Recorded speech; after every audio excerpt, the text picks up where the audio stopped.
Cerita diawali dengan memperlihatkan sebuah acara pemakaman seorang bos gangster paling terkenal di Hong Kong. Acara itu dihadiri oleh para bos-bos gangster lain termasuk anak-anak buahnya yang jumlahnya sangat banyak sekali. Tidak terkecuali aparat kepolisian yang dipimpin langsung oleh sang kapten dari divisi investigasi kriminal.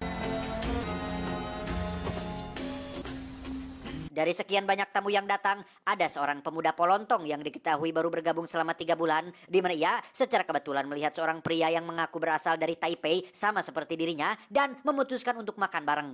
很久没有看到这种大场面，你也果然够派头。 Si pemuda yang suka bicara pun terus saja nyerocos menceritakan tentang rumor yang beredar mengenai sosok pria misterius bernama Chen Quilin. Sudah jadi perbincangan di kalangan para gangster tentang sosok si Chen Quilin ini yang katanya ingin menjadi penjahat nomor 1 seantero Asia. Bahkan dari gosip yang didengar oleh si pemuda, kematian bos gangster ini adalah ulah dari sosok bernama Quilin tersebut. 结果怎么样？结果，贵娜那是手榴弹哦。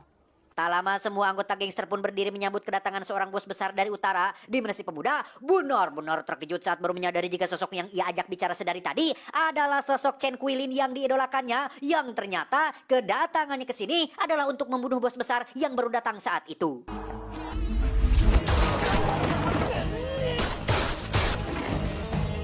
Selesai menghabisi bos besar dengan cara yang sangat terang-terangan, Quilin pun dengan santai berjalan keluar tanpa menunjukkan tanda-tanda ketakutan, sehingga si kapten yang paling berambisi mendapatkan sosok Quilin pun dengan cepat melakukan pengejaran hingga sampai di lokasi yang sepi penduduk.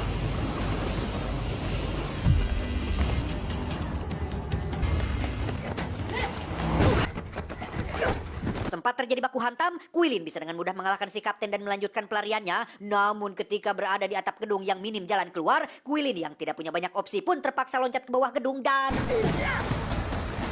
Ya, Quilin dan kapten pun terjun ke bawah gedung dengan posisi mendarat yang cukup aman. Mereka kembali melakukan perkelahian yang kali ini Quilin berhasil melukai satu bola mata si kapten hingga lolos dari tangkapannya.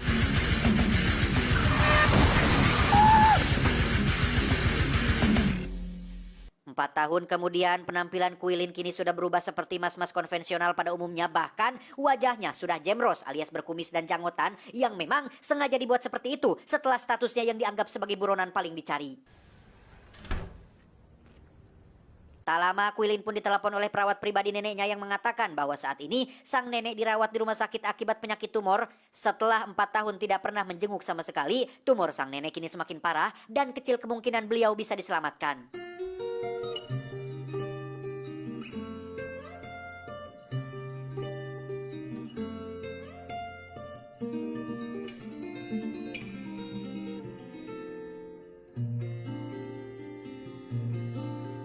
Di angkringan, si perawat pun memberikan barang titipan si nenek berupa 1 kantong berisi penuh uang dan 1 buah jam tangan pink berwarga bergambar babi yang biasa Quilin pakai waktu kecil. Belum selesai dengan nasib si nenek yang entah bagaimana nanti, Quilin kembali harus dikejutkan saat diberikan hasil tes kesehatannya yang ternyata ia divonis mengidap kanker paru-paru stadium 4 akibat kebiasaan merokoknya yang sudah kemelinaan, yaitu 7 bungkus per hari.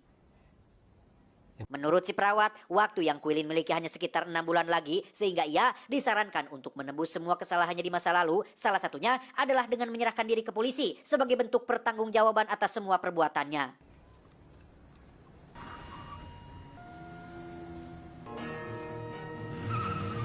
Tak lama setelah mereka berdua bubar, si perawat yang baru sampai di klinik pun didatangi oleh si kapten bermata pecak. Kedatangannya di sana adalah sesuai dari hasil pelacakan data Quilin sebagai buronan yang menyatakan bahwa si perawat adalah salah satu orang yang diduga sering berkomunikasi dengan Quilin. Namun karena keduanya sudah sangat dekat, si perawat pun memberikan keterangan palsu untuk melindunginya.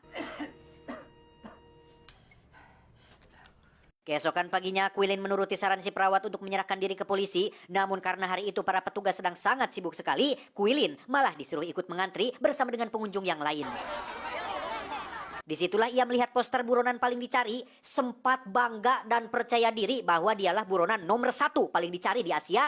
Quilin lagi-lagi harus menelan kekecewaan tatkala ia berada dalam urutan ketiga buronan paling dicari, sehingga saat itu juga jiwa-jiwa ambisiusnya pun muncul lagi dan memutuskan untuk tidak jadi menyerahkan dirinya.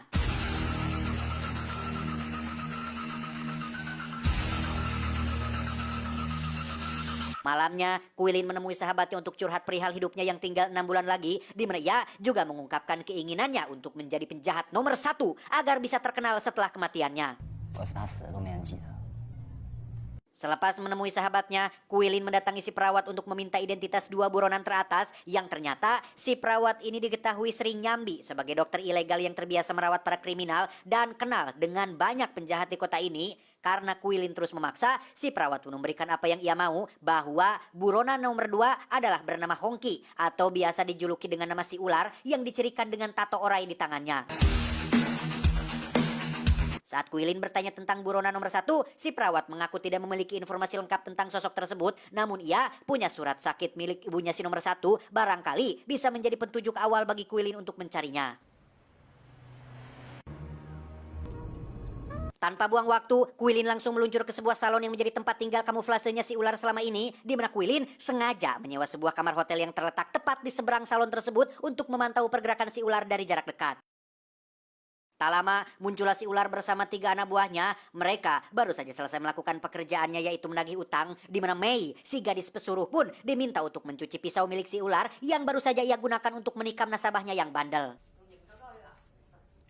Jika hal itu belum cukup membuktikan seberapa jahatnya si ular, mungkin apa yang terjadi selanjutnya akan membuat Anda termasuk Quilin benar-benar yakin di mana si ular dengan sengaja iseng menyentuh Mei yang membuatnya seketika terkejut. Hal itu membuat si ular tertawa, diikuti oleh supir pribadinya yang hanya ikut-ikutan tertawa melihat bosnya melakukan hal itu. Tak disangka, si ular ternyata bisa marah hanya gara-gara hal sepele seperti itu, di mana si supir harus menerima akibatnya ketika si ular menghantam kepalanya menggunakan botol minuman tanpa bisa dan berani melakukan perlawanan.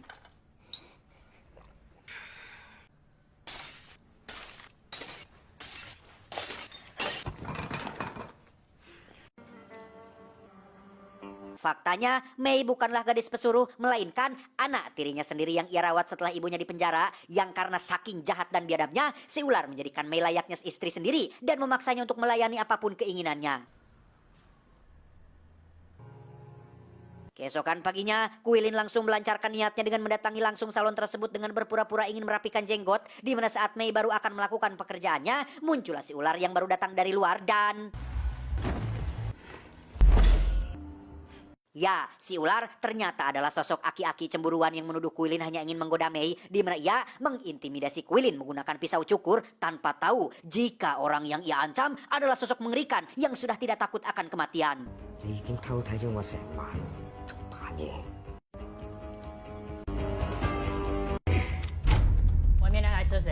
Dan ya, rencana Quilin pun gagal gara-gara kemunculan polisi yang menegur mobil si ular terparkir sembarangan, di mana Mei yang sedari tadi mengawasi pun jadi tahu bahwa kedatangan Quilin ke salon ini adalah untuk menghabisi nyawa ayah tirinya.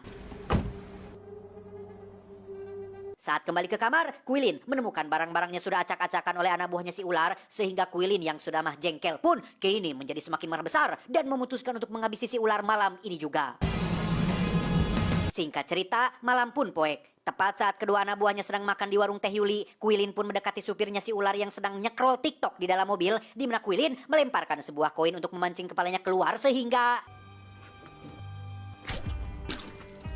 Tanpa buang waktu, Quilin langsung naik ke kamar si ular yang sedang menggadabah Mei, di mana mereka berdua akhirnya terlibat pertarungan sampai si ular kabur jauh dari tempat tersebut.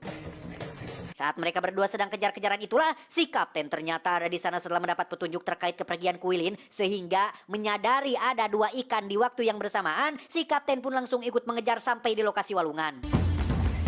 Alih-alih mendapatkan si ular, Quilin malah dihadang oleh si kapten yang masih bernafsu untuk menangkapnya, di mana mereka berdua terlibat pertarungan sebentar hingga jatuh ke bawah sungai yang membuat kaki si kapten mengalami patah tulang.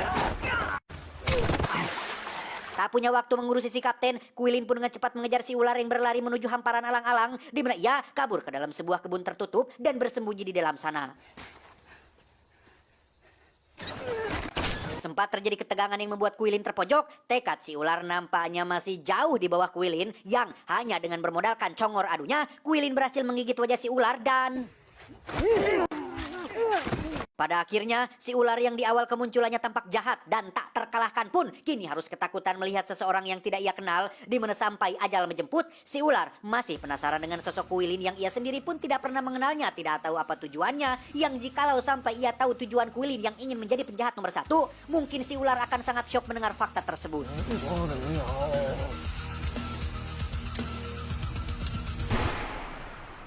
Quilin pun kembali ke salon untuk menyelamatkan Mei yang terus tertindas. Mereka berdua memutuskan kabur sejauh mungkin agar tidak terlacak kepolisian. Namun sebelum itu, Quilin menembak dua anak buah si ular yang masih nongkrong di warung Teh Yuli atas dasar alasan yang sebenarnya tidak terlalu penting-penting amat.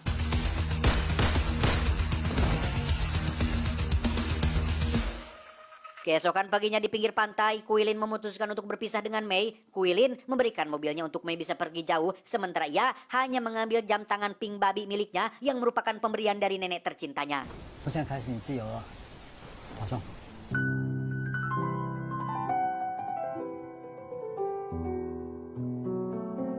Malamnya di salah satu kamar hotel, Quilin melihat berita kriminal yang merupakan aksinya semalam, di mana ia terlihat sangat amat bangga atas pencapaian tersebut yang baginya itu adalah sebuah prestasi membanggakan sebelum ia benar-benar meninggalkan dunia ini.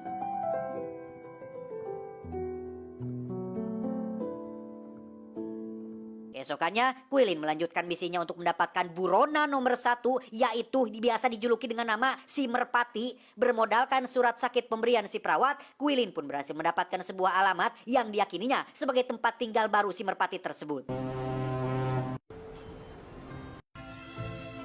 Tiba di lokasi, Quilin sama sekali tidak tahu tempat apa ini, namun orang-orang terlihat makan dengan tenang. Sepatu mereka pun diletakkan secara rapi dan teratur, bahkan Quilin sendiri yang merupakan orang asing pun diberi makanan sama seperti orang-orang yang ada di sana. Dan inilah Baba, seorang pemuka agama yang sangat dihormati oleh para pengikutnya. Rupa-rupanya tempat ini adalah pusat spiritual yang dibuat oleh Baba sendiri, di mana mereka mulai memanjatkan doa dan puji-pujian khusus untuk Baba yang mereka anggap sebagai Tuhan.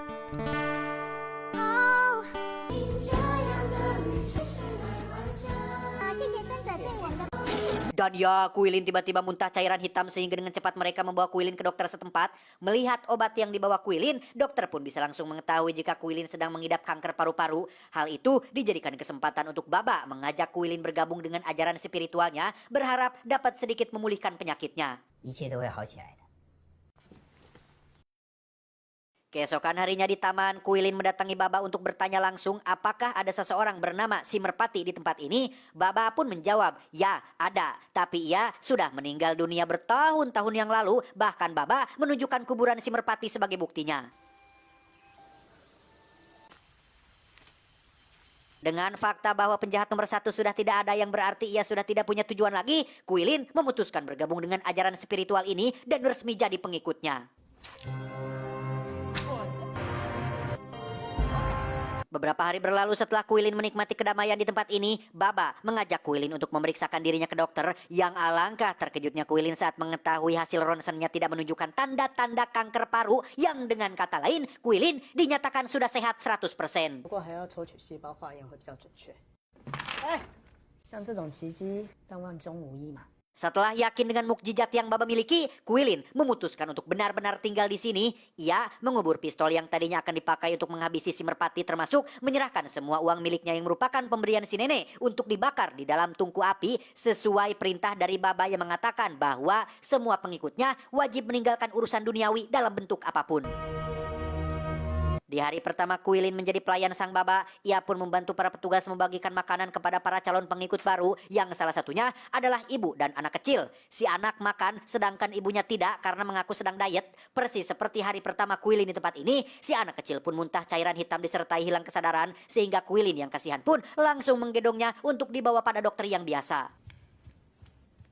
Setelah si anak dirawat, Quilin mulai menyadari hal janggal ketika 4 pengikut setia Baba ada di ruangan tempat si anak dirawat. Ia juga melihat si dokter membawa hasil ronsen miliknya yang sempat sobek waktu itu digunakan ulang, seolah-olah adalah milik si anak kecil tersebut. 有可能是肺积。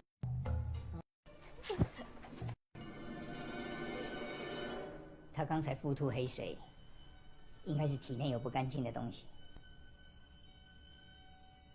Curiga ada sesuatu yang tidak beres dengan tempat ini, Quilin diam-diam menyusup ke dalam kamar tidur si Baba dan menemukan sebuah ruangan rahasia di bawah tanah yang isinya jauh dari kata sederhana dan justru tampak seperti hotel bintang 5. Hal itu belum seberapa dibandingkan dengan apa yang akan Quilin lihat selanjutnya. Terdapat satu ruangan rahasia penuh dengan rak berisi kotak kayu yang ternyata selama ini barang-barang dan harta benda milik calon pengikut baru yang dikira dibakar dalam tungku api ternyata hanya sebuah kamuflase untuk Baba bisa memiliki semua harta benda tersebut. Keesokannya saat si ibu dari anak kecil sedang melakukan proses pembaptisan, muncullah Quilin yang menyuruh si ibu pergi dari tempat ini. Melihat Quilin sudah bertindak lancang, Baba pun menusuk Quilin dengan sebuah pisau dan menyuruh pengikutnya untuk mengubur Quilin di dekat pantai.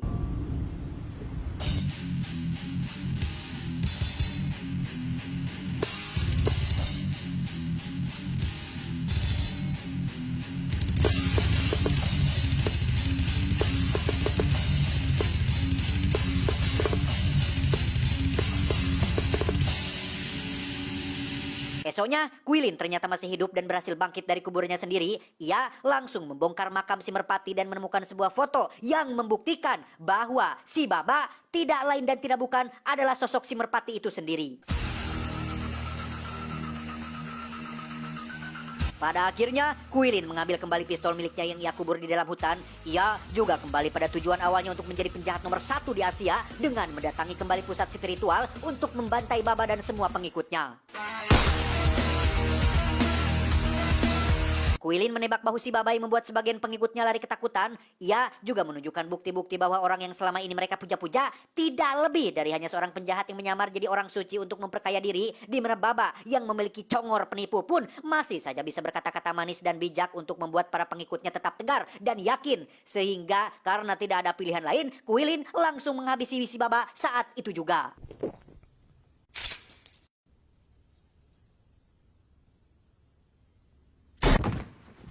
Saat akan pergi itulah, Quilin tiba-tiba mendengar suara para pengikut yang masih saja bernyanyi seolah masih belum cukup diberi bukti. Merasa punya kewajiban untuk menyadarkan semua orang, Quilin pun kembali ke aula dan mengancam akan membantai mereka semua apabila masih tetap kekeh berada di tempat ini.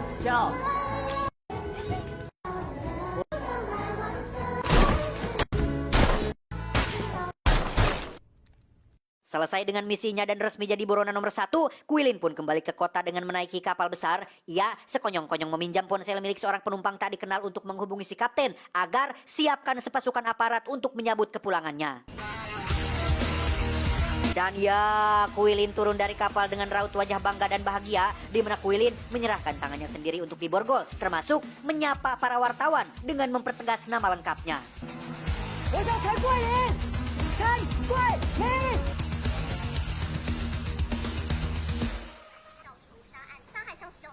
Tak lama setelah Quilin dipenjara dan sedang menunggu hasil persidangan, muncullah si perawat yang datang dengan penampilan barunya.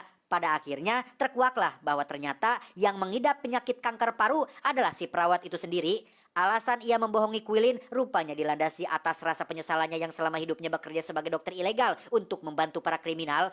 Ia ingin menebus semua kesalahannya dengan cara membuat suatu kebohongan, berharap Quilin akan menyerahkan dirinya ke polisi. 幸好上了你的当。这个世界上最有价值的谎言。 Quilin divonis hukuman mati, namun sebelum itu ia diberikan kesempatan untuk bertemu lagi dengan si Mei yang sengaja didatangkan oleh si kapten yang diam-diam kasihan dengan nasib malang Quilin yang sebenarnya punya kontribusi besar dalam melenyapkan orang-orang paling jahat di muka bumi ini.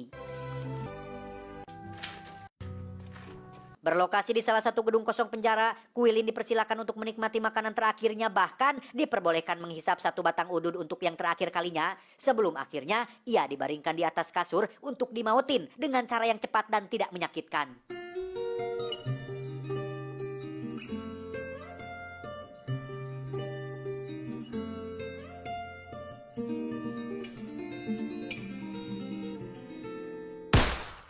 Tamat, ending yang cukup membrutalkan. Di luar ekspektasi, awalnya saya kira film ini akan berfokus pada dunia kriminal atau ya konflik pergangsteran, permafiaan. Ternyata lebih dari itu, bro. Sang tokoh utama dihadapkan dengan berbagai masalah rumit dan sempat diprank oleh targetnya sendiri. Sehingga pesan yang bisa kita ambil dari film ini adalah semakin sering Anda berbicara seolah Anda tahu segalanya, semakin banyak orang berusaha menjauhimu. Ingat, kesombongan lebih bahaya dari